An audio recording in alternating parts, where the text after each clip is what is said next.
Evangelho de Mateus capítulo 5, versículos de 27 a 28.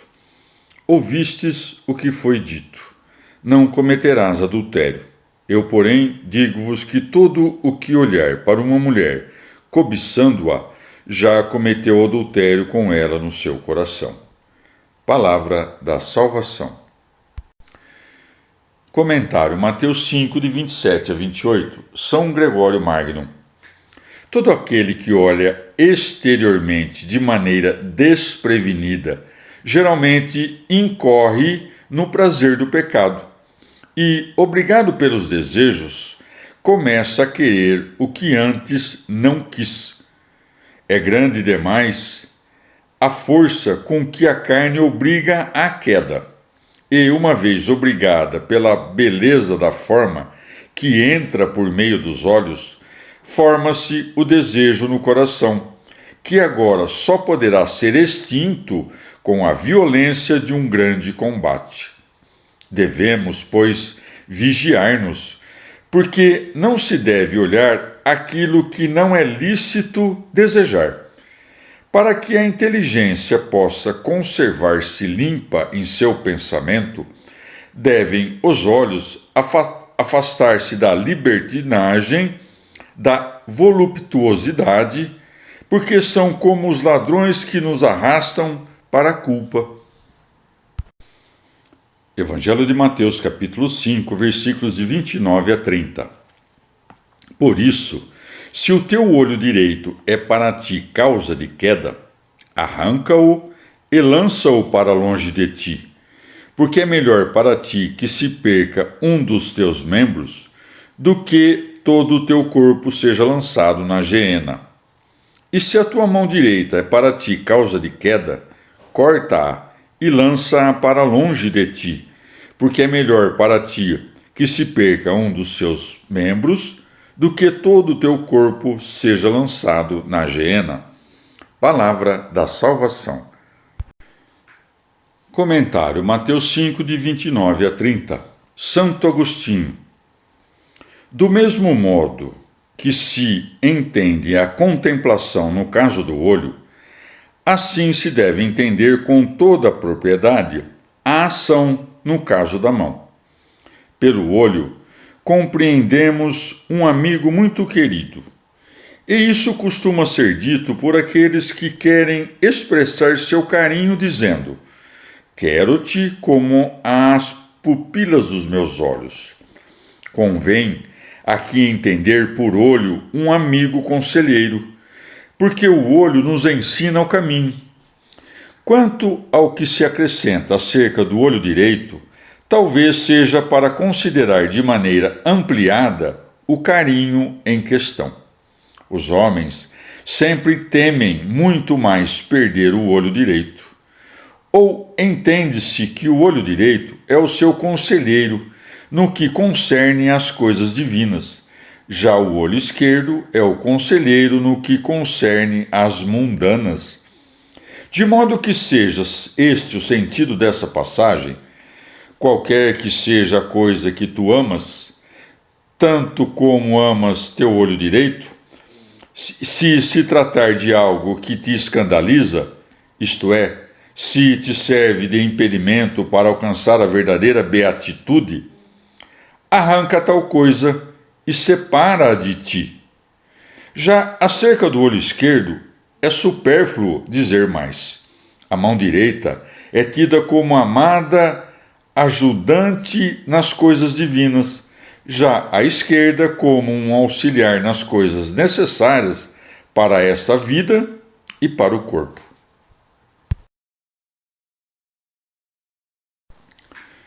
Comentário Mateus 5, de 29 a 30. São Jerônimo. No olho direito e na mão direita se insinuam o afeto pelos irmãos, pela mulher, pelos filhos, parentes e amigos, dos quais, se alguma vez se mostrarem como obstáculos à nossa contemplação da luz verdadeira, devemos nos apartar. Ou ainda, como antes tinha falado da concupiscência da mulher, Referiu-se agora ao pensamento e sensação como o olho que se fixa em diversas coisas. Pela mão direita e demais partes do corpo se designam os princípios da vontade dirigida à realização. Evangelho de Mateus, capítulo 5, versículos de 31 a 32. Também foi dito: aquele que repudiar sua mulher, dele libelo de repúdio. Eu, porém, digo-vos: todo aquele que repudiar sua mulher, a não ser por causa de fornicação, exponha-na ao adultério.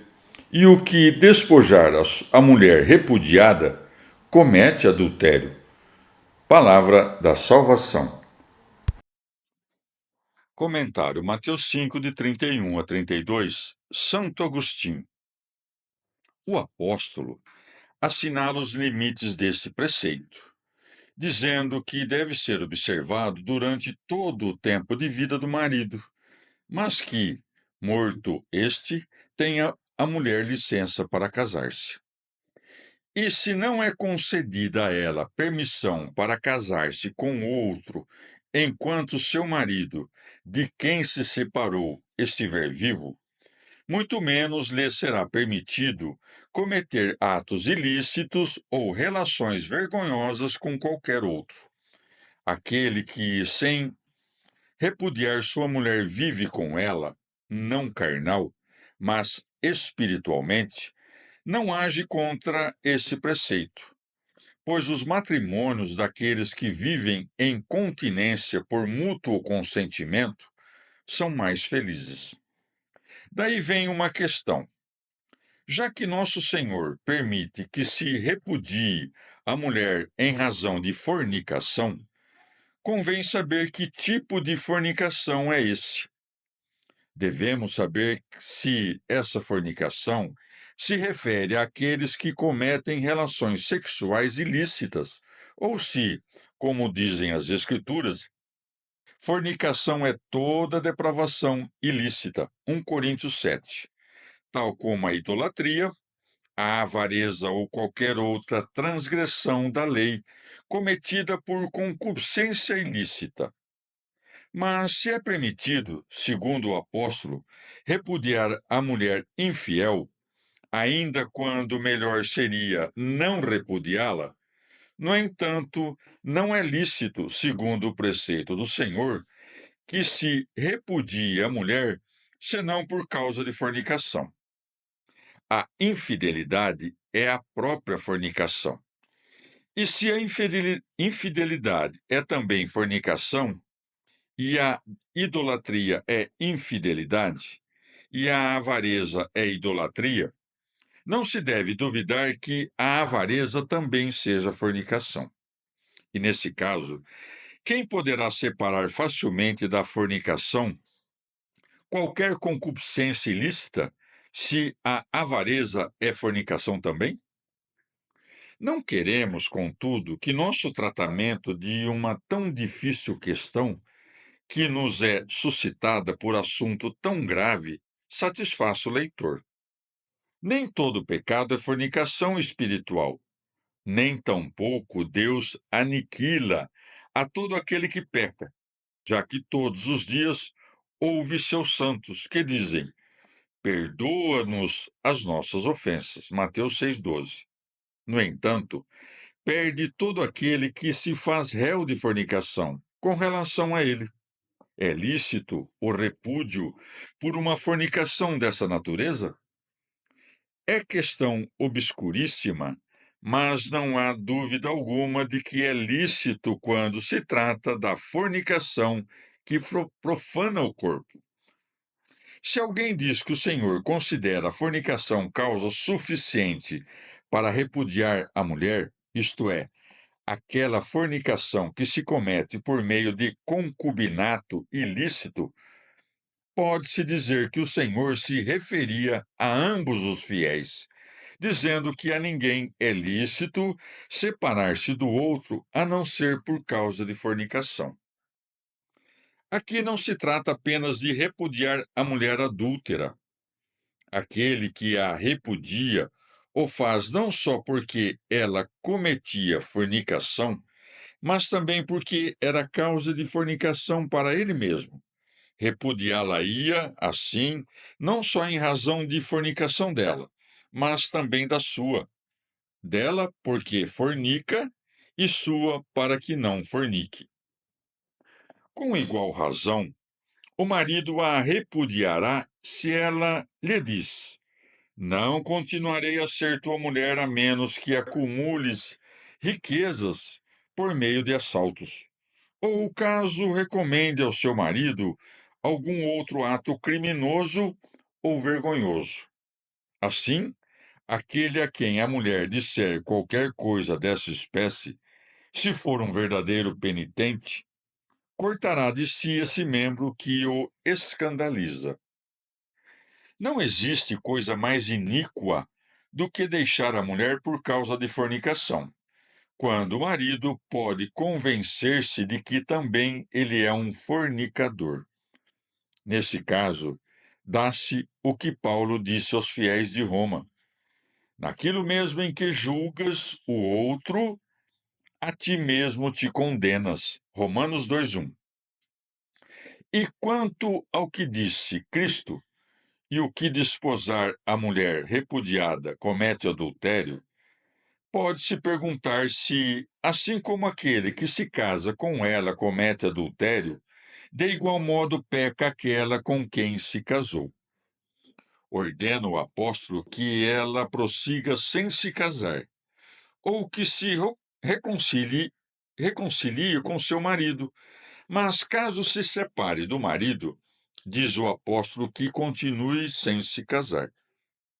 Se ela se separa do marido, há muita diferença entre saber se ela é a repudiada ou quem repudia.